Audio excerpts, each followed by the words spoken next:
ఆ యూట్యూబ్ పుణ్యమా అని అందరి పిల్లలు ఏవేవో కొత్తగా నేర్చుకుంటుంటే మా పిల్ల మాత్రం ఫుడ్ రీల్స్ చూసి కొత్త కొత్త వంటకాల పేర్లు నేర్చుకుంటుంది. ఈరోజు ఏదో ఎగ్ నూడిల్స్ చూసిందంట. అదే కావాలని పట్టుబట్టి కూర్చుంది. అంత బతిమాలిన తర్వాత కూడా నేను చేయకపోతే అమ్మని అనిపించుకుంటానా?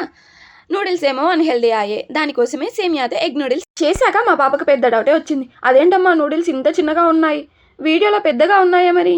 లేదమ్మా నీ నోరు చిన్నది కదా పట్టదని నేనే కట్ చేశాలే, తిను. ఎగ్ నూడిల్స్ లాంటి ఎగ్ సేమియా ప్రాసెస్లోకి వెళ్ళిపోతే బాగా మరుగుతున్న నీటిలోకి సేమియా, ఉప్పు, ఆయిల్ కూడా వేసి 5 మినిట్స్ ఉడకనివ్వాలి. దాని తర్వాత ట్యాప్ వాటర్ కింద కడిగేసి సేమియా పక్కకు పెట్టుకోవాలి. దాని తర్వాత 3 గుడ్లను బీట్ చేసి ఆయిల్లో ఫ్రై అవ్వనివ్వాలి, సాల్ట్, కారం కూడా వేసి. దాని తర్వాత అదే ప్యాన్లోకి ఆనియన్స్, కరివేపాకు, వెజిటేబుల్స్ నచ్చినవి, నేనైతే క్యారెట్, ఆనియన్, క్యాప్సికమ్, క్యాబేజీ కూడా వేసా. దాని తర్వాత vinegar, tomato sauce, soya sauce, కొద్దిగా పెప్పర్ పౌడర్ టాస్ చేసుకొని సర్వ్ చేసుకుంటే ఎంత ఎమ్మీగా ఉండే సేమియా ఎగ్ నూడిల్స్ రెడీ. ఈ ఎగ్ సేమియా నచ్చితే లైక్ చేయండి, షేర్ చేయండి, సబ్స్క్రైబ్ ఫర్ మోర్.